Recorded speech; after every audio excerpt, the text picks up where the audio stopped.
I know the kind of pain you're feeling, Alex. I once had it myself. You some kind of doctor? No, Alex. I am Magneto, and I have come to offer you sanctuary.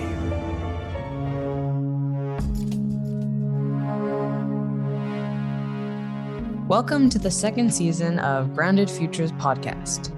This is the show where we discuss topics ranging from climate change to identity to how youth can gain new skills to thrive amid current and ongoing disasters that we are collectively facing. We are your hosts, William and Carla. Hello, everyone. I'm Carla, and thanks for tuning in to Grounded Futures. We produce the show on Squamish, Musqueam, and Tsleil-Waututh lands, but our guests are from around the world. The music for our show is by Gout, also known as Zach Bergman. And before we get started today, here's a jingle from our fellow friends over at Channel Zero Network. I'm going to make those pompous academics regret kicking out such a genius. Deciding to build my lab and do my research. The Time Talks Podcast. Have you ever stared at a 500-page book and wish you could just talk to the author about their ideas instead? If so, the Time Talks podcast, part of the Channel Zero Network, is for you, where we discuss history, politics, music, and art with an anti-authoritarian and anarchist perspective. The Time Talks Podcast. What's this light? I feel different. The Time Talks Podcast. Eleanor Goldfield is a queer, creative, radical journalist and filmmaker. She works with a variety of independent outlets in both written and photojournalism. She's the co-founder of the independent media aggregate, radindiemedia.com, one of the 2020 recipients of the Women Only Media Award, presented by the Women's Institute for Freedom of the Press, and is currently a board member of the Media Freedom Foundation. Her first documentary, Hard Road of Hope, has garnered international praise as well as laurels from a dozen film festivals. Alongside this work and co-hosting popular podcasts, she's also a musician, storyteller, poet, mom, and an organizer around frontline actions and mutual aid. You can find more of her work over at artkillingapathy.com. Welcome to the show, Ellen. Thanks so much for having me, all. Yay! Thanks for being here to the kind of Silver Threads Grounded Futures mashup. Just for listeners, if you don't know, Eleanor and I launched a show that's on hiatus right now called Silver Threads at the same time as this show on the same platform. So you can head over there, and there's 30 amazing episodes with awesome, rad people. And the song that was playing is Floodlight by Rooftop Revolutionaries, which is sung by Eleanor, and it was our show song. We'll play the entire song at the end of the episode. So anyway, hi. Hi. I also wanted to say that I wouldn't be doing this work without you. Your mentorship was fundamental for me to be even showing up and doing this work. So endless gratitude and love for you for that. Well, can I just say that I wouldn't. I mean, when we talked on the phone and you first floated the idea of Silver Threads, I think I got off the phone and I threw my phone into the couch and then I yelled at Lee and I was like, "Oh my God, I'm doing a show with Carla!" And it was like, and he was like, "Wait, the person who wrote the book that you're always like talking about constantly?" I'm like, yes, that person. So Aww. Yeah. Mutual love and admiration. Okay, so given the breadth of your work and just how rad you are, we could have many, many conversations, obviously, and be on here forever. So in respect for your time, our listeners, we'll just have you back and we'll try to stay focused. And like I said, head over to Silver Threads. There's lots there between the two of us if you're craving more. And also Eleanor's shows, which we'll get into.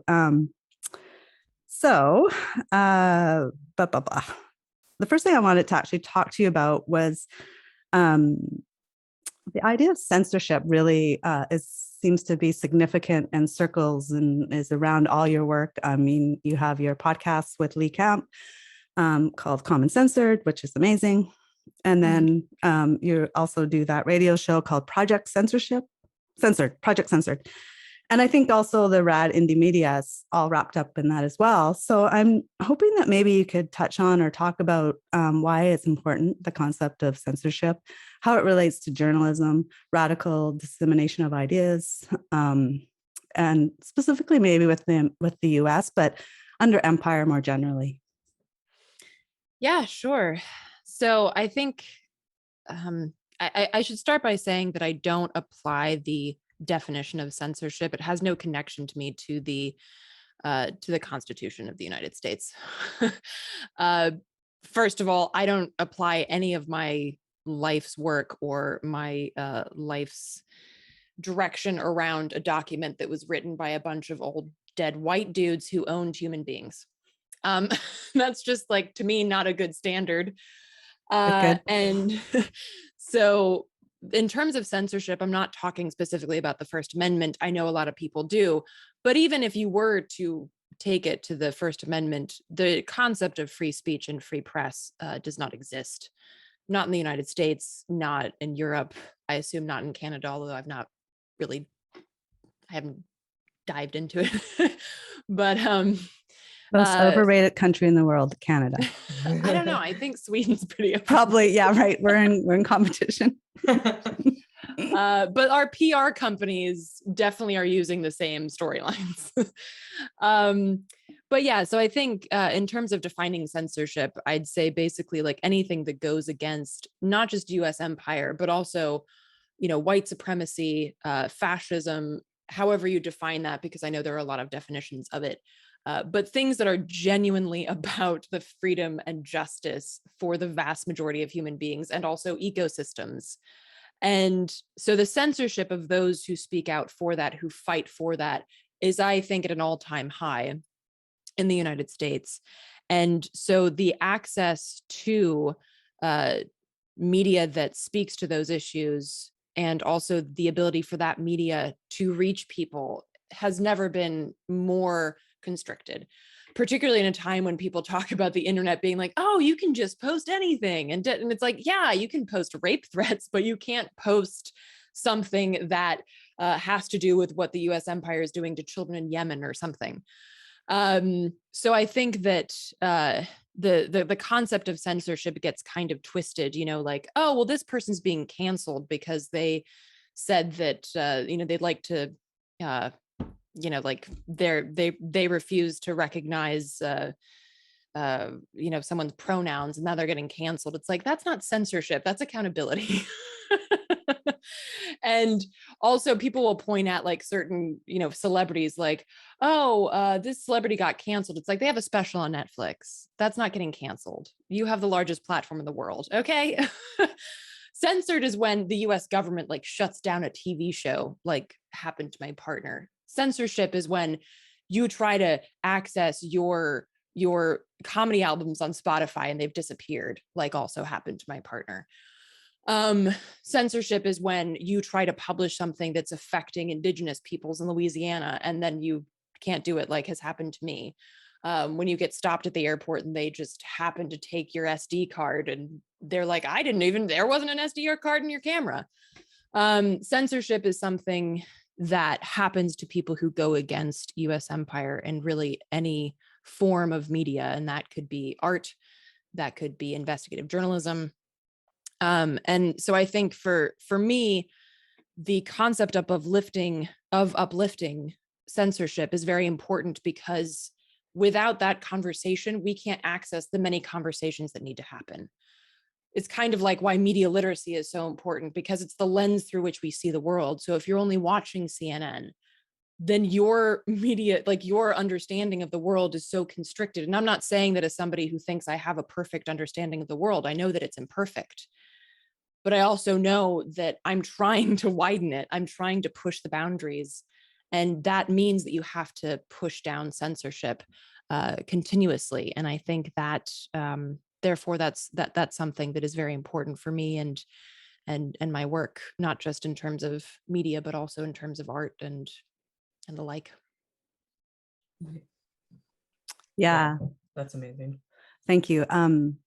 It's such a, like, our whole platform is about amplifying stories and conversations that are unheard or pushed to the side, but we don't really talk about censorship. So I'm really glad you're doing that. And that's why I wanted to start off with that conversation, because it's so important. And been watching what's happening to Lee Camp, and people want to support Lee and Eleanor in their work. Check them out, and we'll have that in the show notes. Yeah, really good.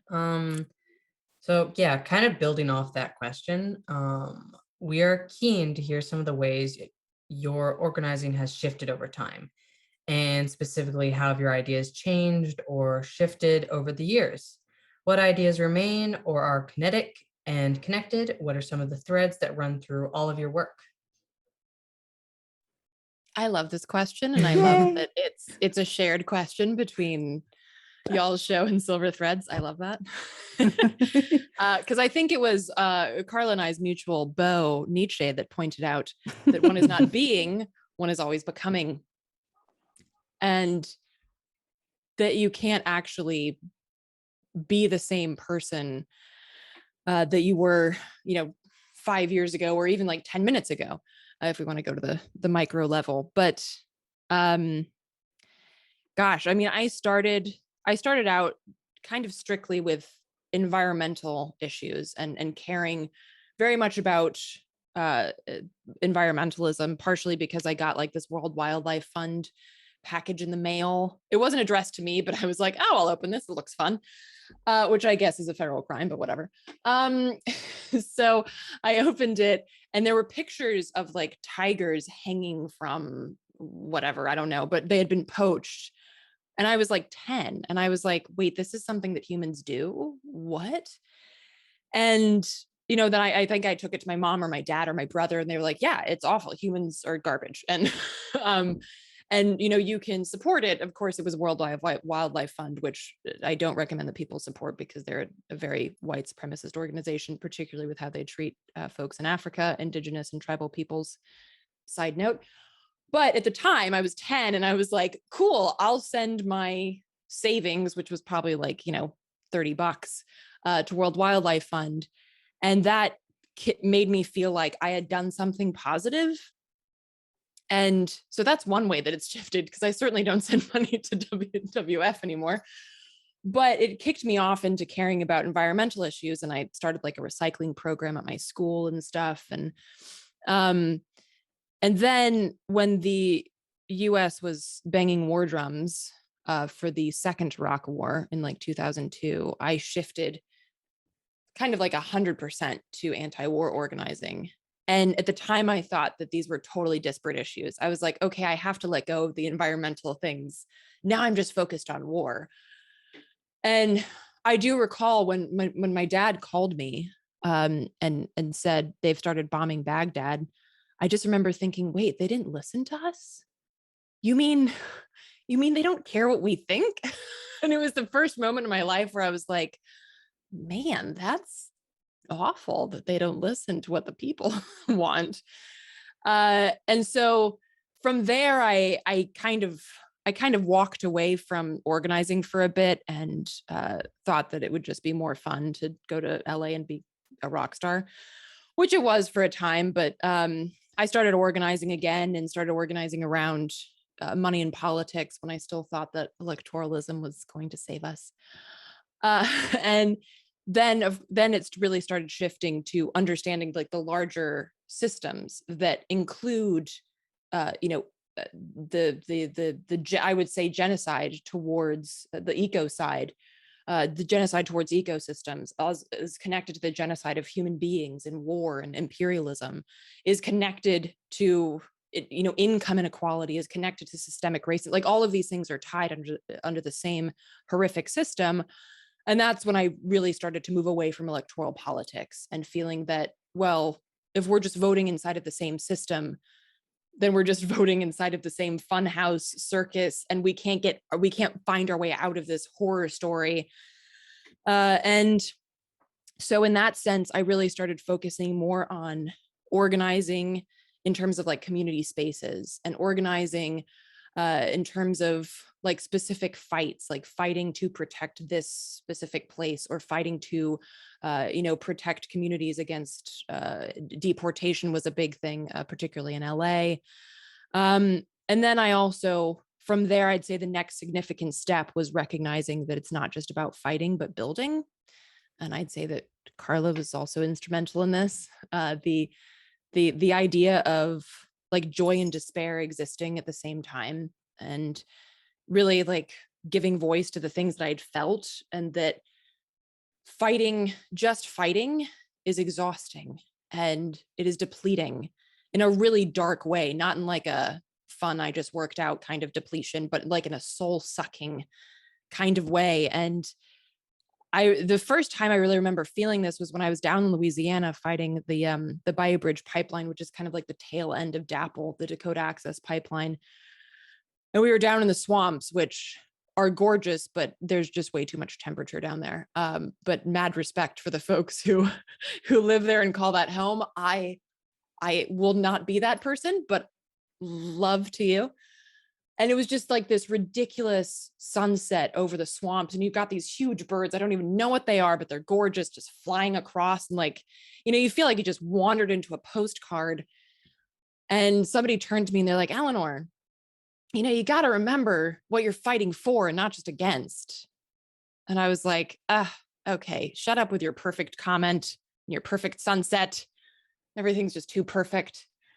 It was like that scene in the movie where like the music crescendos and everything. It was one of those moments. And that combined with, like things like, Carla, your work, not just the book, but also looking into what you've done with like the Thistle and everything. And this idea of creating spaces that emulate what you want to see, as opposed to just always being back on your heels and always fighting and always being exhausted.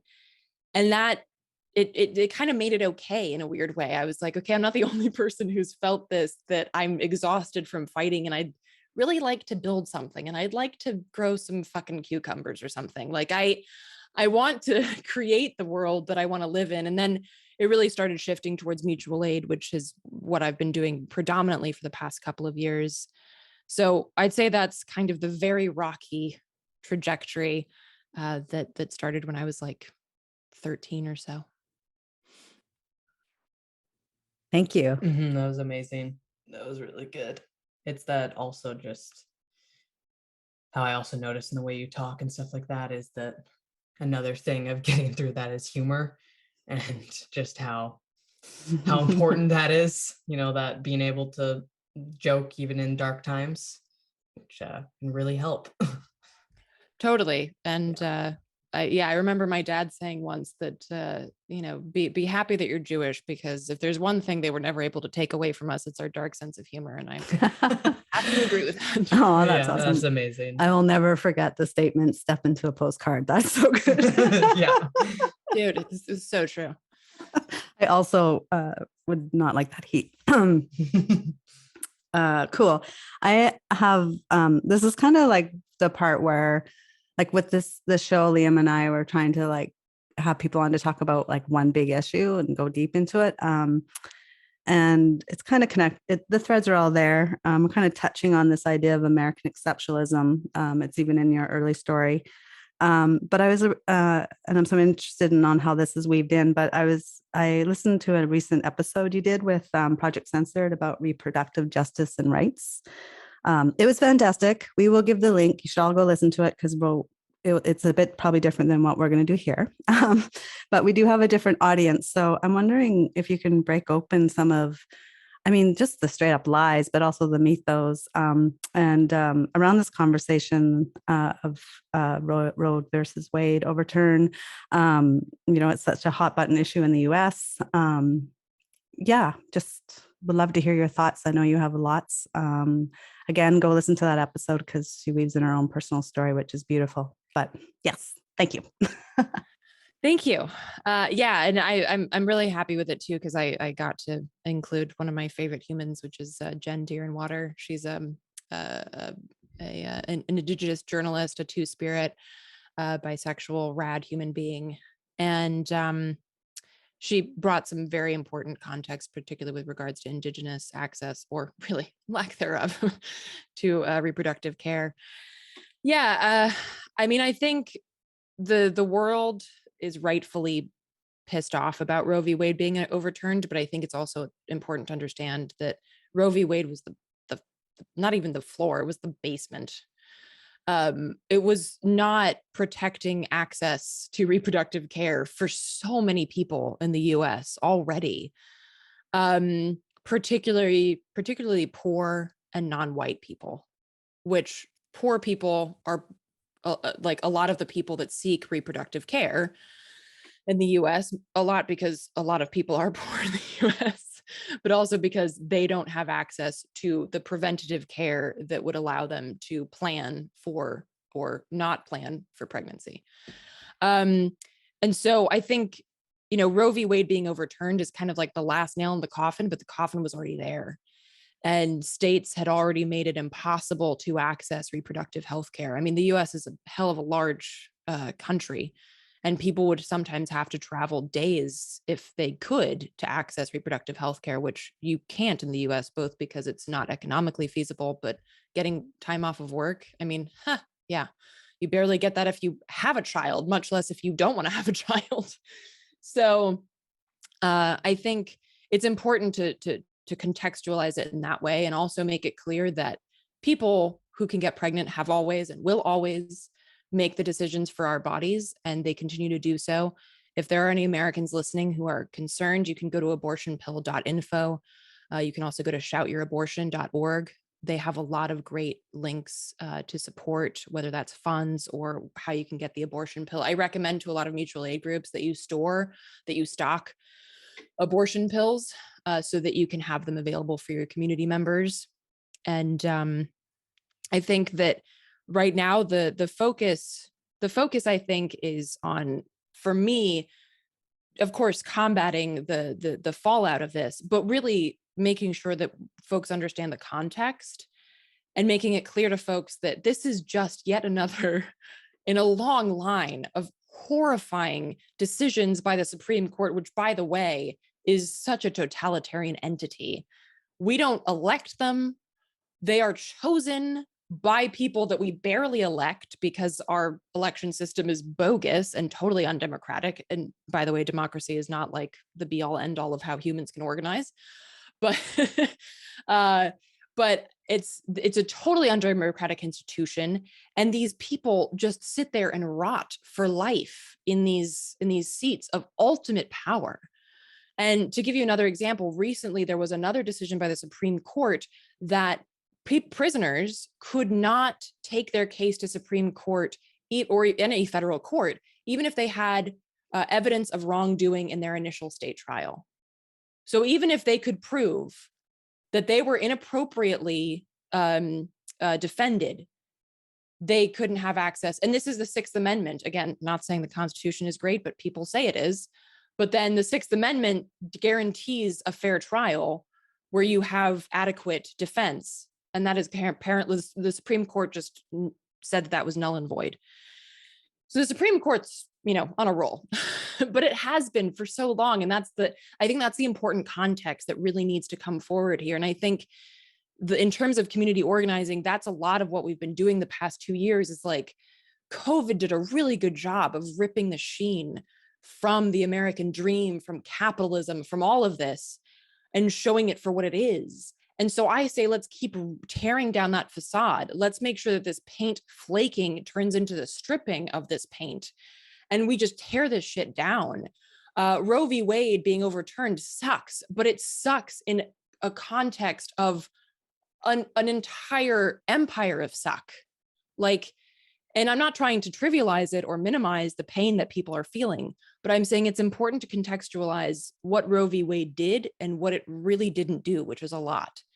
And so, and to point out that people have been organizing and will continue to organize around bodily autonomy. And I think this is a great opportunity to continue to push people towards radicalism, in the sense that you're not turning towards electoralism. The Dems love that this happened, by the way. The Democrats love this because they're really hoping it'll get them votes in November. Don't fall for that shit. They don't care about you. They could have codified Roe v. Wade into law anytime in the past 50 years, and they chose not to because they want to toy with you. So please don't move away from electoral politics. And I hope that this can, in that context, radicalize folks. Yeah, that's amazing. And it also makes me, thinking about how you said like the amount of marginalized groups and all that kind of stuff that have been struggling with body autonomy and stuff like that for way longer. And a big one I'm seeing a lot is just, how people of color and trans people have been struggling with this issue for years, but now because the cishet white person's also in trouble, now it matters. It's like that whole thing, right? Of, okay, now it matters because the cishet white woman is in trouble. And it's like, of course, it still is like, no one should be in trouble, but it also, there is context behind that. It's, no, this has been going on longer and whatnot. And the same problems happening with, in places like Florida with gay and trans people and stuff like that. And how they're passing a law around gay marriage not being a thing anymore, and how all the cis gay people are panicking, and then so many trans people I know are like, hey, we've been getting literally crucified by those same people that are now passing this law, and none of you guys cared, and now you guys care because you're in. It's like, there's just that, It's so classic. It's like, it's so repetitive. There's that poem, like, they came for the socialists and I didn't say anything because I wasn't. It's like, okay, we're just going to keep doing this, right? Like, it doesn't matter until it's me or my daughter or my friend or it's like, but that's not a way you can structure any kind of community or society. And No. yeah, it's, there was another post that I was just sharing with a friend of mine. And it was a picture of, like, of course, like these white couples that say, don't abort your baby, we'll adopt it. There are 400,000 children in foster care in the United States. There are oodles of children that you could adopt, but you don't want to, because a lot of them are non-white. A lot of them have, past trauma that makes them not fun for you to adopt. It's like, you just want to adopt, like, leave it to Beaver, but like, that's not. Yeah. And it's also now for social media. Oh, we're gonna post this thing of we'll adopt your kid, but they actually won't. They just want to look good online. And the shit show continues. And it totally also diminishes the fact that, like, pregnancy in and of itself is dangerous for a lot of people. So it's like, it's not just that people get abortions because they're like, I don't want to have a kid. It's like, well, no, there might be a lot of reasons why you don't want to be pregnant at all. Yeah. And so it completely diminishes that side of things as well. Exactly. Yeah. I really appreciate how you broke that open. And I mean, to me, the first thing that popped in my head is when are folks going to and particularly people on the left, and I mean like the Democratic left, quote unquote, are going to see that as long as you're just reaching for rights, it's inherent in rights that they are something that can be taken away from you. It is based on the idea that an overlord, it begins with empire, gives you them. And therefore they can give you back. It's so different than justice. And this is why, like you touched on, why reproductive justice is something that's constantly happening and will continue to happen. But what I'm seeing is that rights is still the focus. And I'm wondering if you have anything to say about that kind of dynamic, because it seems to be connected to American exceptionalism on this idea that, well, in other states, other parts in the world, they need justice. Rights aren't good enough, but we do it well here. We know how to do it, Yeah, no, it's a good point for sure. And I think that language oftentimes just kind of gets dismissed as, oh, that's just a philosophical argument. And I'm like, well, life is a philosophical argument. So what's your point? But yeah, no, I think that's a really important aspect, because in the US, we're raised focusing on rights. You have the right to bear arms, the right to and it's all focused on this, which is, it's granted to you by the Constitution, which means, like, oh, if the Constitution didn't exist, I guess I wouldn't have the right to whatever. And that so necessarily, like you said, ties it to the state, as if to say that outside of a nation state, outside of this, which by definition exists only through violence, without this, you would just be this meaningless blob that wouldn't have the ability or the okay to do anything. And the psychological, like the psychosis of capitalism is, I think, something that, and imperialism and colonialism, is something that gets overlooked so often. We can talk about how it oppresses us in terms of, you know, people's bodies giving out and people not having access to things like healthcare or schools, but the psychological effects of these systems, just in the way we talk, I think is so overlooked. And I'm so glad that you brought that up, because rights are, it just like, I mean, just the sound of it feels so like, you know, social studies class. I don't know. It feels so structural, you know? And yet justice feels radical, because justice can only exist in radical spaces and with radical ideas. And of course, that word too gets completely destroyed by our so-called justice system and stuff like that. But I think that, you know, in terms of rights, I hear that word a lot less in radical spaces, which I'm really happy about. But I think that it's really hard to deprogram. And I mean, I still do it every day. And I think that, you know, I'm reminded of someone who said that I don't use sports terminology when I talk about this. We cannot win against the forces of capitalism or like there's no like done and the buzzer goes off and everyone gets, you know, a Capri Sun and goes home. Like that's not it is a struggle that will continue. And even when empires fall, it's like, it's not like injustices end. Just like we've seen after past revolutions, like the French Revolution, they built something in the same image of what they destroyed. And you're watching it, you know, hundreds of years later, and you're like, guys, I'm like yelling at my book. I'm like, guys, don't, no. And yet they just, you know, have to laugh. It's just like, and it's this human, like when you're ripped from everything that you've known, I think there's this human need to rebuild something that you feel comfortable with, like putting on an old pair of jeans. And so that's why the build aspect is so important, because we need to have something that we've already started building so that when shit really goes down and when the empire falls, that shit will quake continents. We have to be ready for it. We have to have something built already. And that cannot be based on rights. It cannot be based on a piece of paper that somebody wrote that just gets handed to people and, you know, told to them, this is your life, this is your reality. No, it's got to be about people deciding for themselves, this is what justice looks like for us and in our space, in our community. And, you know, fuck your federal scale, fuck your nation state. Like, this is what works here.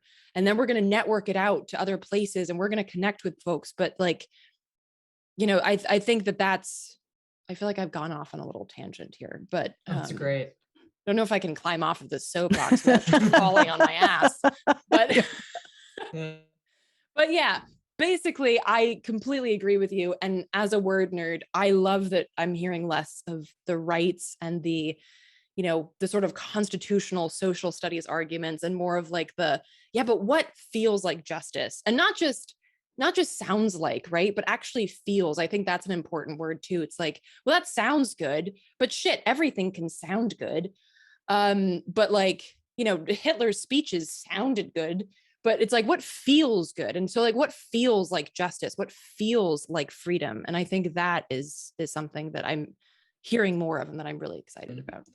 Yeah, I mean, it's interesting thinking about that, like with rights, you're already given into that stuff right when you're born. Like I think about that with me, because I got my name and gender legally changed, and the amount of money I had to pay just so that the government would know I exist as this. And it's like, wow. So you basically have to buy, you have to pay so that you can be a person in society. And it's just like, that is, Yikes. That is, and then there's people that, there's so many people that won't recognize you as having that name and those pronouns unless you're recognized by society. And it's just like, but then you have to pay all this money. And it's like, right. But at the same time, like, we're willing to call we're willing to call the guitarist of U2 The Edge, and we're willing to call Jennifer Lopez J-Lo. And like, you don't fucking blink an eye about that, but somebody's like, hey, that's not my name anymore, and you're like, I will not stand for this. Like, what the fuck? That's amazing. I think there's a really bad noise. Yeah, I think at the base of rights, what we're really circling is that brutal ideology, which really is at the crux of this, which is individualism, or neoliberalism. I think they're entangled, and Sylvia Federici writes a lot about the problem with framing by rights, particularly around the idea that usually when you get a right, somebody else is getting kicked off. Wrong. Yeah, thank you. There's very much, like, it also builds that dynamic, which is something that I don't see a lot in the dialogue either. I mean, I'm not on social media anymore, so I'm not getting everyone's hot takes, but but what I'm doing is going deeper into reading things and still not really coming across that very much unless I read, philosophers or political theorists or historians or, people who maybe go a bit deeper in these issues. But I'm wondering if you have any thoughts about that. Yeah, no, it reminds me a bit of a Simone de Beauvoir quote, which I'm not going to attempt to say because I'll just ruin it. And then I feel like she'll get mad at me from the grave. But it's basically like, she said that like, my will to freedom is directly connected to yours, and my freedom to basically like, I don't have the freedom to oppress you. That is not a freedom. That is a constriction of the concept of freedom.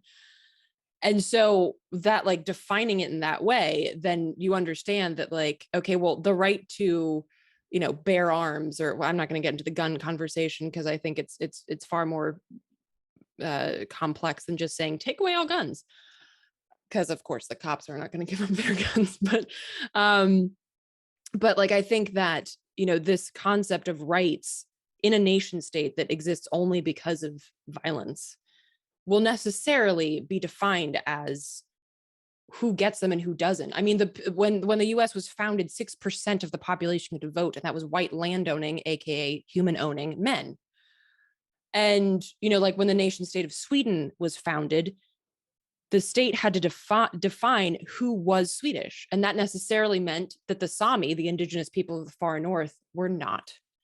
So by creating a nation state and defining your people, you define who aren't your people. It is inherently exclusionary and inherently violent in that exclusion. It's not like you're like, hey, you just chill in your ancestral lands and we're not going to bother you. It's not that kind of exclusion. It's a violent kind of exclusion. And that means that the people with the rights are the ones who dictate who gets excluded, who gets wronged, in that sense. And I think that, unfortunately, I don't hear a lot of people connecting this like rights conversation to the existence of an empire or even just a nation state. Because I think, unfortunately, and people will call it anarchism. You can call it Steve. I don't really care. People are like, oh, Eleanor, you're an anarchist. I'm like, if that is easier for you to say that I am one, fine. But I don't call myself that because I don't really call myself anything. I'm like, give me a list of shit that you think we need for a better world, and I'll tell you if that is what I am. But so I think a lot of people are still like tied to this like socialism concept where it's like, well, I think we need the state too. And I'm like, whatever the end of that sentence is, no. Like, whatever you're going to say, it's just no. The state does and it's to me, it's indicative of how deep that programming is, because it speaks to this idea like, oh, well, we don't want this kind of violent state, but we want a nicer state that will protect those rights. And it's like, dude, you don't understand. And I think, again, like there's a good friend of mine who said, you gotta meet people where they're at. And, as Malcolm X said, there was a time in your life where you didn't know what you know. And there was definitely a time in my life where I thought that the state was good and that it was just, fucking up a bit on the side. And I think that part of the hard work is connecting with people and asking these difficult questions and going deeper, because like you said, Carla, like existing on social media, you don't get those deep conversations, which is why the community organizing is so important, to have these spaces where you can talk to folks about, okay, well, why do we need cops? Why do we need a state? Why do we need any of these entities that we're told are necessary? And I mean, as Carla always says, it's that trying to find ways. Well, maybe if the state did this, then it would be. It's like, no, just get rid of the state and just no state. Just stop. If we didn't have any of empire or anything like that, then the idea of rights wouldn't even be. It would just be, we're just people. Yeah. We're just humans doing human things. We wouldn't say, I see that you're bleeding to death. Here's a little band. Oh, wait. No, I can't get you the Band-Aid. Let me call the state. Yeah. Wait, do you have the right to healthcare? I don't know. Did you pay your taxes? Yeah. And I think like you touched on something really interesting, because I can't remember his name. Anyways, there's a few people who are really researching, like, the Proud Boy movement and all that stuff. And there's a thing to realize about it, that yes, it's very much about white supremacy and whiteness, but it's actually about the right to land and the right to the state, and this proudness of, like, I think Proud Boys actually started in Vancouver, if I'm correct. So it has this, it's very connected to nationalism. And there's members of the Proud Boys who are non-white. So this this colonial hold on our imaginations and our way of being in the world. And it's very Eurocentric about the importance of the nation state, and also like the pitfall, like it's just where ideas are swimming and hold on. And even on the left, because historical materialism, which was very relevant in the Eurocentric mind of Marx when they were writing, but it's actually quite racist and actually not true when you look at the whole world. So it's actually a downfall of Marxism, but Marxists were like, yeah. Anyway, socialism, And so like, I just, not to go after left people, but I had this image when you were saying, no, reading about the French Revolution. I kind of feel that when the whole notion of left and right emerged from that moment. And every time I hear that, I go, no, because it's the left within the compounds of this nation state. So it's just a fucking mess. Yeah, totally. Anyhow, we could go on. We could go on and on and on. This we'll is have a you back. never-ending conversation. Yeah. And we're excited to ask you our next question, because this is since you mentioned stuff around that, this is the part of the show where we ask some questions. We ask all our guests. As a fellow word nerd, we are curious to hear if you have a favorite word these days. Something that captures how you feel or think about things right now, or across time. It can also be a phrase or mantra too. Anything that you think of? Okay, so I loved when I read this question. I heard it, but when I saw that y'all were still doing it. So yes, I love words and I hate words as well. But something that has been dawning on me recently, not only because I'm having a hard time keeping my Swedish and my English straight, but also because I have a 6-month-old. Almost 7 months. 7 months on July 2nd. So he obviously doesn't have language yet. And I remember going on a walk with a friend of mine in DC, and she's also a word nerd and like kind of a philosophy nerd like I am. And she was like, yeah, just imagine how much more open his world is than ours. And I was like, oh my God, that's such a good point. And so I started thinking about the restrictions, and there's actually some cool books that will highlight words that exist in other languages. So, like there's a word in Swedish that means like when you first wake up in the morning and you're not ready to get out of bed, but you kind of just like lay there and you feel all cozy, a morna say.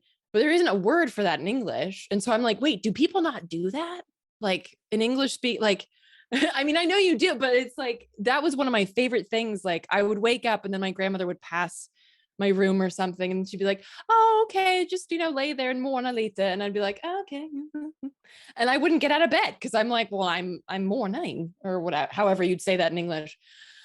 So like the concept of what gets lost, not just in translation, but ascribing language in and of itself got me thinking about like defining things. And so I went down a bit of a rabbit hole. And so I found that the word define actually it goes all the way back to Latin. The word to mark the limits of. Which, oh my God. I know, right? And it's true. Yeah. You Right? see it in the dictionaries. Yeah. And so I was like, fuck, I mean, obviously what we just talked about with rights is so indicative of this and just like the concept of left and right. And it's like, we are caged by our adherence and our need to use language and whatever language we speak. And yet, I look at my kid and he's like not restricted by it at all. And I was sitting there the other day and I'm like, maybe I just won't teach him the language, which of course I'm not going to do. Like he'll pick it up because kids pick up all of that. But it's like, yes, imagine like how can we keep the world so beautifully open the way it is when we're first born into it? And at the same time, of course, have language so we can communicate, but not get caged by these words and like literally the definitions that exist to place limits on the words and therefore the people who use them. Like, I don't know. That is a question for the world. I have no idea, but it totally got me thinking about that. And so I guess the word that I am stuck on at the moment, and not in a good way, is the word define, because of the limitations and the limitations of language. Really cool. Wow. Thank you for that. Yeah. I love learning new things about words. Yeah. I was just talking to my other son about the roots of enthusiasm. And I was like, it's just like possessed by God is what it means, which is really interesting when you think about it in the context, or, out of your mind or whatever. It doesn't, it has like this bizarre. Well, this can easily fall back into empire and control and just whiteness and all of that kind of just English language in general, about how the English language is just, it's kind of been created in this way of control. It's true. Yeah. It's a colonial language for sure.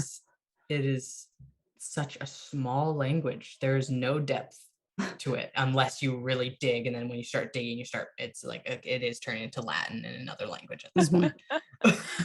Totally. And I think like, and I've been corresponding with a member of the Wiat tribe up in northern so-called California. And she was telling me some of the names for things. And it's just remarkable how vibrant languages are that are not steeped in nation states and not steeped in colonialism. And I'm not trying to do the, like indigenous peoples never had any issues and never had any strife or I'm not trying to like romanticize it like a lot of white people do, but just saying that like languages that are steeped in ecosystems and they're steeped in kind of reverence and an acceptance and a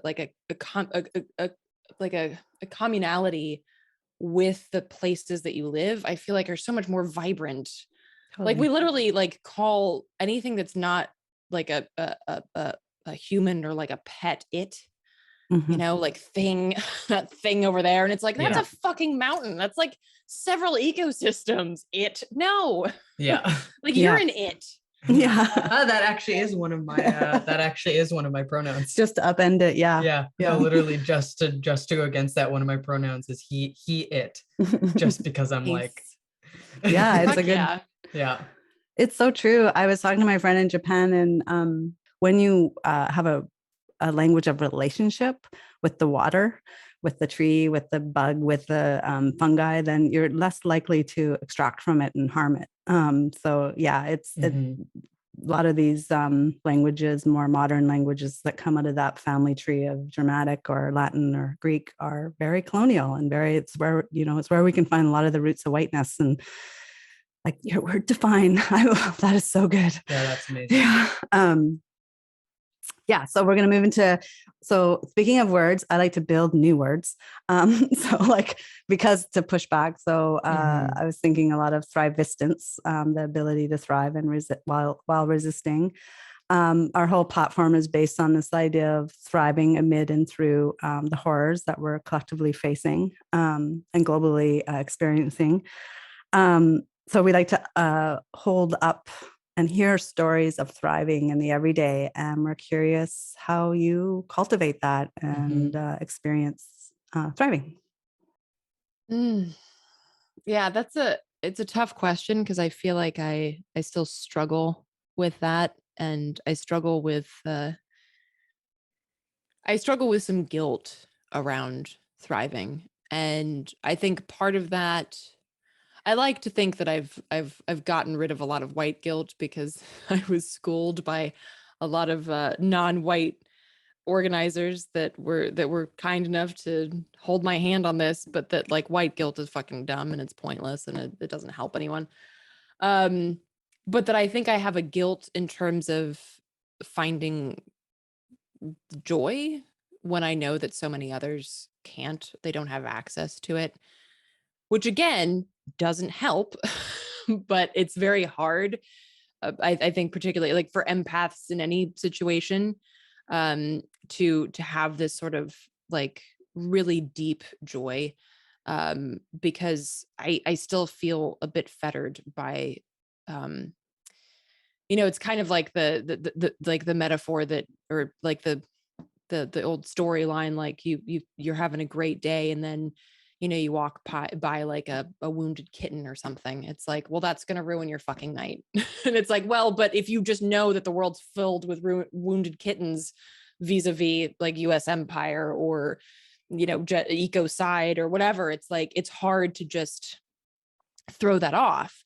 And I think instead of trying to do that, which feels very like Instagrammy, instead of trying to do that, doing kind of like what I talked about earlier, which is, what your work, Carla, helped me recognize, is that like, it doesn't have to be like, okay, now I'm just joyful and now I'm just despairing and now I'm just, it's like, that is just, I mean, sometimes I am just despairing, but like, I think acknowledging the fact that these, like the thriving comes, like thrivesistance, like it comes along with all of these things. And it's kind of like, I don't identify just as a journalist. I don't identify just as a mom. I don't identify, like, I am all of these things. And so therefore, in the depths of the shittiness of empire and the shittiness of climate chaos and all of that, I am like finding pockets of thriving, whether that be like watching my kid like see a birch tree for the first time, which he just loves. I can recommend birch trees to all parents of infants. Wow. Like the rustling leaves, holy shit. You could like go and take an hour nap and you'd come back out and they'd still be like, so I can definitely recommend that. But pockets of thriving that have to do with the concepts of like that building what you want to see, whether that means spending time with a kid or whether that means, spending time, learning how to do some kind of, like community gardening or, some political education, hearing from people about their stories, their experiences. I think that to me is the kind of thriving that happens alongside despair, and recognizing that it doesn't need to be the Instagram, oh my gosh, I'm so happy right now. Because that's just creepy. That's like Stepford Wife type shit. And I want nothing to do with that. Yeah, totally. I'm like, we're having this like look at each other. Well, I didn't have anything to say, so I was like, it was Okay. but yeah, birch tree. Yay. I want to come play with under birch trees. Please, little dude. It's true. I also have, learned from very generously from folks who are non-white about these ideas too, about, people, in dystopic times for different groupings of people, whether it's slavery during ongoing, but original colonization of the Americas, like, you know, those folks found time to thrive with each other, and it really comes down to that like relationship piece, and including relationships with other than humans and fungi and plants and trees. So I'm glad you brought in trees, because it's so true. Exactly. Yeah, I mean, the advent of rock and roll came from the confluence of both slavery and indigenous genocide. Like, Exactly. rock and roll was born from both indigenous music and you know, songs that slaves would sing.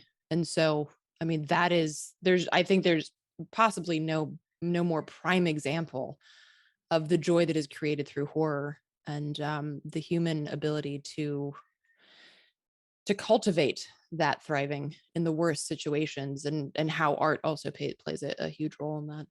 Yeah, indeed. Yeah. I mean, yeah, I always think about that, of art and creating has been a thing since the dawn of humans.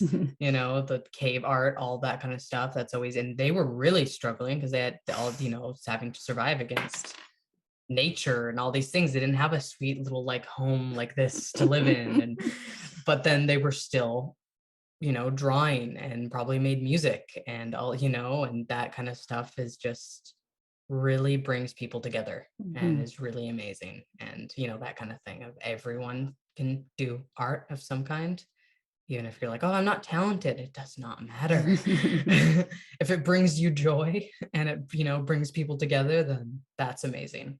You know? Yeah, definitely. Recommendation time. Fun times. Yay. I know this is a huge question for you. Yeah. What books, podcasts, shows, any media really would you recommend for youth or any of our listeners to check out, or perhaps speak to ones that inspire or inspired you? Feel free to name a few. Yeah, this question, whenever I'm asked, I'm like, oh God, how much time do you have? Yeah. I mean, you could tie it to the show themes if you want, if that helps. Or I'm just curious what you're reading now. I missed your show because your solo show, Act Out, you used to like go deep dive into a book you were reading. Yes. Yeah. I missed it too. Well, right now I'm reading a book called Sentient, which is really beautiful. It's about animals, and it's written by like an expert in the animal kingdom, and talking about like how their senses, and we have way more than 5, by the way. Like a lot of scientists now are saying that we have like upwards of 20, and we're like, why are we still talking about 5 senses? That's fucking dumb.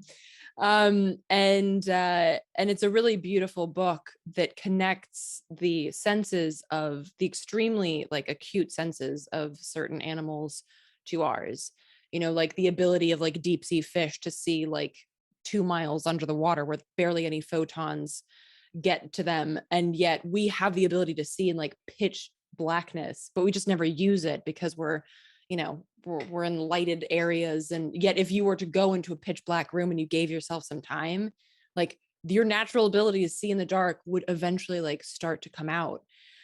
And so that's a beautiful book. I'm also reading a book called Hiking with Nietzsche. Hiking with what? Hiking with Nietzsche. Amazing. Because as I tell Lee, Nietzsche is my boyfriend, and he has to be okay with that. But yeah, so it's a really cool book about a guy who goes and like hikes the same route that Nietzsche hiked when he was writing Zarathustra when he was 19, and then goes back once he has a kid when he's like in his 30s, and kind of like compares and contrasts like this journey through Nietzsche at different points in his life, which I think is really cool because I started reading Nietzsche when I was 15, and what he meant to me then is different but no less profound than what he means to me now. And I think there's also something beautiful in that, like the books and the art that means something to us at different points in our life and can mean something different but is no less deep and profound. And I think that also speaks to the idea that, like, I remember when I first started reading Nietzsche, one of my teachers was like, oh, Nietzsche, you'll grow out of that. And here I am, 35. And I'm like, nope, not grown out of it. And of course, that just speaks to the concept that like you could grow out of, I guess, like thinking deeply and profoundly and emotionally about things. Like, no, I'm sorry, I don't want to get less emotional and hardened and bitter as I get older. Like, I'd like to do the opposite. I'd like to allow myself to feel more of the things. But again, so goes the programming. So, I mean, I would recommend Nietzsche, and I would also recommend that people not get stuck in the, certainly not the fascist analysis of Nietzsche, which is really thanks to his sister, who was a fucking Nazi. But the sort of like any sort of like statist or toxic, hyper masculine analysis of Nietzsche is just people who don't understand Nietzsche. And so I would recommend Nietzsche to folks with that understanding. And I mean, I would recommend things that Carla's written because they're fucking awesome. And I know that, I mean, you and Nick wrote Joyful Militancy, but like that book was, I know particularly in movement spaces, I can say that I know that there was somebody 200 feet up in a tree that was reading that book and was very moved by it. So I think for folks in movement spaces, that is a powerful book. In terms of art, I would just, I mean, this sounds like a cop-out answer, but as somebody who worked in the music industry for 11 years, just all of the things, and never the things that fucking Spotify suggests or that Instagram suggests or TikTok or whatever people, I don't know the names of the new, like, I'm so out of the loop on like the new fucking social media, but like whatever is hip and I don't know, whatever the Kardashians are using right now. But yeah, find shit that makes you stop thinking. And I say that as somebody who loves to think. But I think one of the most beautiful things about art and about music is that it lifts you up out of yourself. You're not weighed down by an analytical mind just for like a minute, like, or however long that song lasts, or however long that poem lasts, or however long you stare at that painting or that beautiful dance or whatever. You are lifted up out of yourself. And there's something just raw and human and fucking beautiful about it. And there needs to be more of that. It doesn't need to be something you can hum. It doesn't need to be something that's cool. It's just like anything that makes you feel that you can't think. It's like being in love, like this, just something that makes you feel like I am so not capable of stringing two words together right now. That's what we need, more of that. People need to feel that deeply. And I think what's beautiful about art is that it makes people feel that deeply, and it allows us then to build our capacity for empathy and build our capacity for building that world that we want to see. And so it sounds like a cop-out, but it's not, because it's really just any of the things. So yeah, and I would start saying books, but then I'd be here all night, and I just like, it's Oh, well, Yeah. people go listen to the back episodes on Eleanor's website, Act Out, because there's lots of Yeah, books. you can do that. Yeah. And Nietzsche, yeah. And those, both those book ideas sounded really cool. The Yeah. first one sounded, I was like, oh, I want to read that. Totally. It sounded really cool. It's so good. There's another one that I was reading called What I Learned from Trees, which is Yeah, the that's woman good. who, the woman who basically like discovered in the like scientific sense, discovered that trees talk to each other, which I think a lot of indigenous cultures were like, yeah, no shit. But like basically found that like there's these vast underground networks of communication, which is a little bit like cool. what Kropotkin had found in terms of like mutualistic mutualism being in nature. And well, that's really cool. Yeah, that makes me think we're watching Prehistoric Earth or Prehistoric Planet or something like that. That's another David Attenborough documentary about dinosaurs now in that era. There is in it, there were these cool I forgot, they were like some kind of fish squid thing in the water that had luminescent lights on them, and through those patterns is how, because there's like giant swarms of them, but through the pattern is how they connect to each other. Because anytime you see that, you're like, can you tell which one is which? But that's just, but then they It's have our human this- lens. Yeah. through our human lens. I'm like, what? But they have this completely different type of connection, and that's so cool to me. I'm also frustrated watching the show and this is all nature shows, and I think this book sounds good. I want to redo all the nature shows through a Kropotkin lens, because we really do there's no way that the dinosaurs outside of predatory dinosaurs, there's no way they existed with immense mutual aid, because they lasted a billion. I mean, they lasted so long. Yeah. Like there's just no way. Hundreds of millions of years. Yeah, exactly. There was one where, but there's no mutual aid in the episode. It's all competitive, and it's interesting. Like, I mean, you go back and watch all the shows. It's true. Like there are a lot of birds that compete, but there's also more mutual aid. Yeah. Well, I mean, that's the thing, right? Is that like there was one where they were stealing from the other one's nest. Speculation. To try to make and it was just a speculation to try to make which nest can look better. And we were just like, no, they were probably helping each other. Well, that seems like a human idea of what animals do. And that's not even what humans do. No, anyway. Exactly. Well, it's like there was a comedian who said that he's like, I have kids, and did your parents ever come over and then try to like justify how they raised you and be like, oh, well, I used to do this to you when you were a kid and you turned out fine. And he's like, I did not turn out fine. Yes. And it's like, I feel like we do that with nature. Like we only ever we'll show like the fucking lion and the gazelle 18 billion times. Yeah. And we're basically just desperately trying to justify how we structure our societies. Like, look, we can't help it. We're just the lion. Totally. And you guys, all of you who are not part of the ruling class, are the gazelle. And that's just how it is. I'm sorry. That's just nature. Yeah. Imagine though, if the show was actually through the lens of Kropotkin and the true Darwin, like how I would upend some of this stuff. I mean, I'm going to make that show. Fuck it. Like, please. So angry. Yeah. Yeah. Anyways, if we get the last question over with, then you guys can actually just keep talking. Well, Eleanor has to go to bed. Yeah. She's in Sweden. Yeah. I also wanted to say, I look forward to, as your child grows and, he starts bringing up Nietzsche at dinner, because like my kids do all the time. And because there's just not a topic where Nietzsche is not relevant.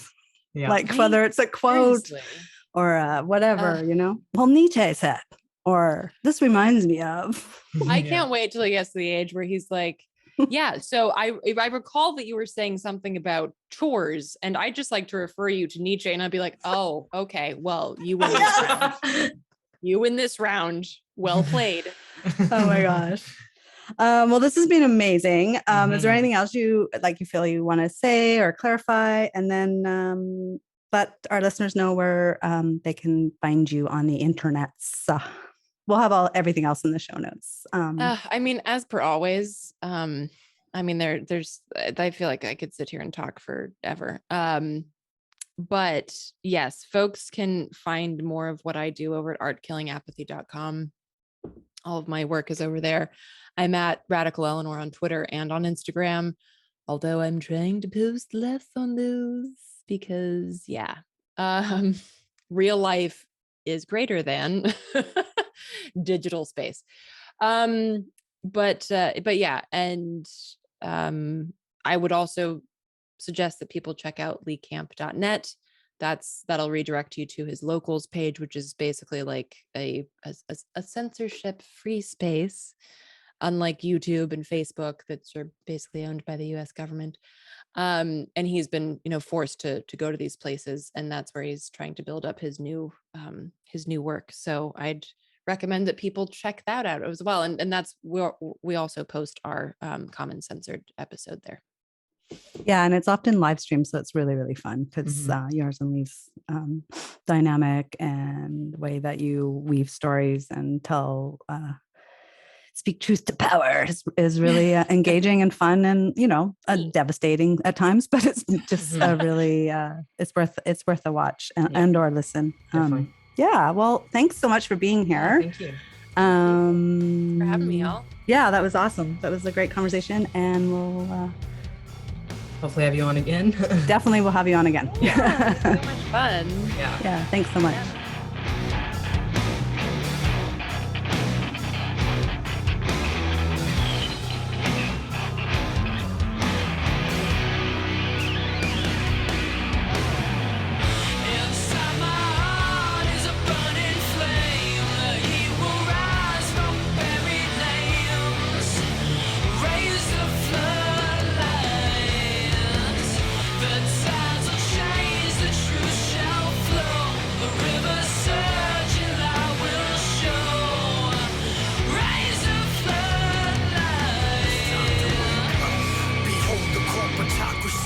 never had a chance at this democracy. The puppet strings from which we hang and dance to their hypocrisy. The devil spins philosophy behind a Walmart shopping spree. Live and learn or sit and burn inside this public mockery. Invading public property, we stand together in the crowd when undercover agents are prepared to take the people out. We say it loud, we are a humble few, never proud, but we demand a freedom the establishment will not allow. Inside my heart is a burning flame, that he will rise from buried names, raise a floodlight that sides will change, the truth shall flow, the river surge and light will show, raise a floodlight. Tell the president there's drugs inside our medicine, pharmaceuticals destroy the beautiful in heaven sent. If it pays them, let it rest. The criminals, they will invest on our kids. They promise death, they promise death. The mainstream media is beating your brain to a bloody pope. The Senate and the Congress have denied the life of common folks. Liars and the thieves design an order which they will invoke. Force the population into swallowing until they choke. The system is a joke in which foundations are completely broke. We no longer have the patience, burn the house and watch the smoke. I can change the animal inside and speak intelligent. We can grow and form an evolution that is relevant. They're selling it. Turn the TV off. Seek a higher form of conscious thought. Inside your mind is where the battle is fought. Inside our mind is where the battle is lost.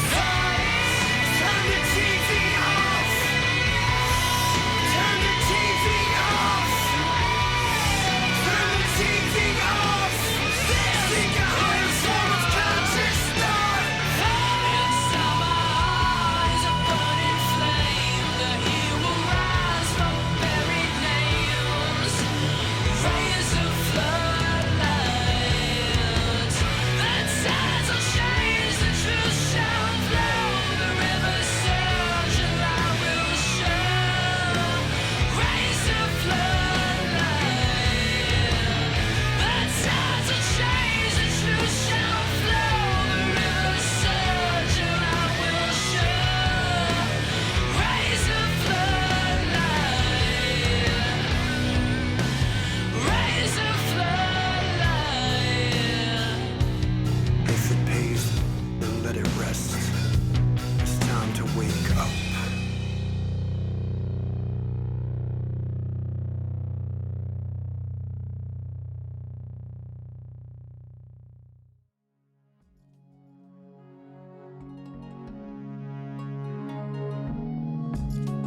Thanks for listening to our show. Grounded Futures is a media production and mentorship collaborative, and this podcast is produced by Carla Bergman, William Joy, Jamie Lee Gonzalez, and Melissa Roach. And our sound tech is by Chris Bergman. Resources and transcripts for this episode are in the show notes. If you want to donate some funds or check out our other awesome shows, head over to groundedfutures.com or email us with comments and suggestions at groundedfutures@gmail.com. And please tune in next time to hear more from our incredible guests on how to thrive in the everyday.